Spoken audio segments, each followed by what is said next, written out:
Welcome back to The Count, where we're counting down the major stories of the week. I'm Lydia Serrana. We're now moving on to story number 6. Sanctuary City. The NYPD arrested Guardian Angels founder and former Republican nominee for New York City Mayor Curtis Sliwa this week. His crime? Standing up against an illegal invasion now overtaking New York City. There he is, being arrested by the NYPD. They're putting you, in the paddy wagon there? But this invasion, it's taking place in New York City, and it's coming to a city near you. Video footage, as you see right there, showing Sliwa and his supporters protesting in front of Creedmoor Hospital grounds, where a tent shelter for approximately 1,000 male illegal aliens are set to be housed. No curfew, no vetting, no nothing. Since spring, almost 100,000 illegals have taken up residence in New York City, all on the taxpayer dime, to a tune of about $8 million a day. Here with us now, the legendary Curtis Sliwa. Also with us, Demetrius Nakos. He's the owner of a restaurant, Amos Estadio. How do you say your restaurant's name? I want to say it correctly. Amos Estiatorio. There you go. Enough. Which is across from the Roosevelt Hotel. And the Roosevelt Hotel was once famed, but it's now become a migrant processing center. Curtis, I'll start off with you first. You know, Mayor Adams, right? On the one hand, he's like, I need more money, help me, you know, this and that. But then on the other hand, he won't call out Biden by name. Now he's getting into it with Kathy Hochul. And then I want everybody to take a listen to what he said here. Take a listen.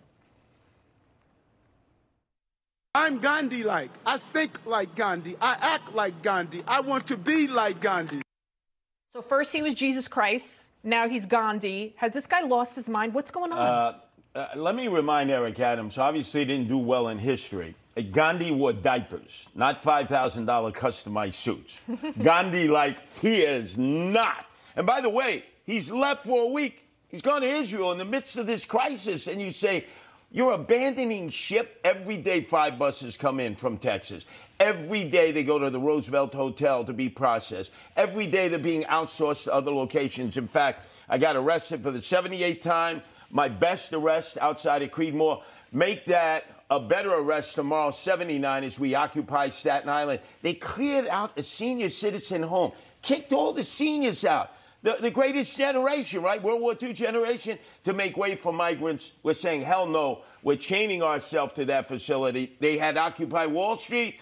We have occupied Staten Island. Wow. And Dimitri, Mayor Adams certainly, you know, he keeps heaping praise on himself despite the anger and protests of so many New Yorkers. Take a listen. This should not be happening to New York City.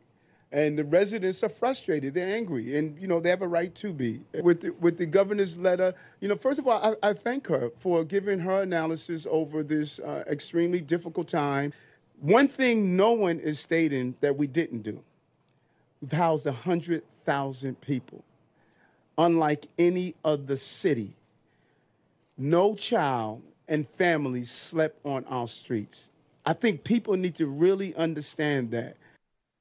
You know, Dimitri, clearly the mayor talks out of both sides of his mouth. On one hand, he's like, oh, yeah, we're Sanctuary City. Yeah, we got 100,000 people. We're taking care of all these people. I'm Gandhi. I'm Jesus. But then on the other hand, he's saying that we can't afford this. This is not sustainable. And at one point, he even said that if he turned them away, that the federal government would cut funding, making like Biden like he's like some sort of mob boss. What say you? Clearly, this has affected your business.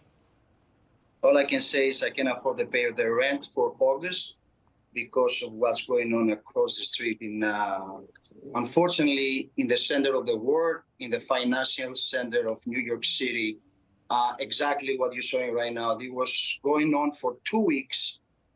Mayor wasn't there to see that for exactly 2 weeks. No police attendance whatsoever, no security for the hotel. Basically, everybody was on the street, on my restaurant, outside my restaurant. They were peeing, they were charging the force. It was a massive distraction. And me personally, with the Grand Central Partnership, we were calling 311, 911 every minute until the police came. And I'm not blaming the police because the police wasn't alert on the situation. They wasn't told to take care of what you see right now. And we were calling the police. The police finally came. They took control. They put barriers. And the mayor came 2 weeks later to realize what's going on. And like magically on a Friday morning, I'm going to work and I see everything clean, everything sprayed, everything goes down. So yes, what you see was going on for 2 weeks, and thanks God to the media that you came and you saw the word of what's going on. Yeah. And after it brought to the attention of the mayor. Curtis, we were talking about it before the segment began, that these people, the illegals, 90% of them, they're young men of military age. They're not vetted. I was telling you about a story, you knew it too, about this guy from Brazil. He wound up in New Hampshire. He was a mass murderer.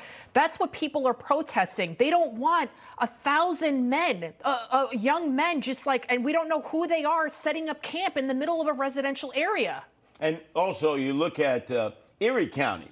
The Democratic county executive welcomed in the illegals from New York City because they get paid to take the illegals from New York City. Back-to-back, 2 nights in a row at Super 8 motels, the illegal aliens, the males, raped the female personnel. One from Venezuela, the next night one from the Congo. The Erie County executive told Eric Adams, "Oofa, don't be sending any more illegal aliens because what you're doing is causing a crime wave in our county." And this is what's happening. You're right. They're not vetted. They just have an easy pass in. And think of all the people waiting online to come in legally. Right. Who would scratch their hands and say, why should I abide by the law? I know. It's on the taxpayer dime. We're helping people break the law. Thank you so much, Curtis Sliwa. Demetrius, thank you for joining us. Thank you, sir.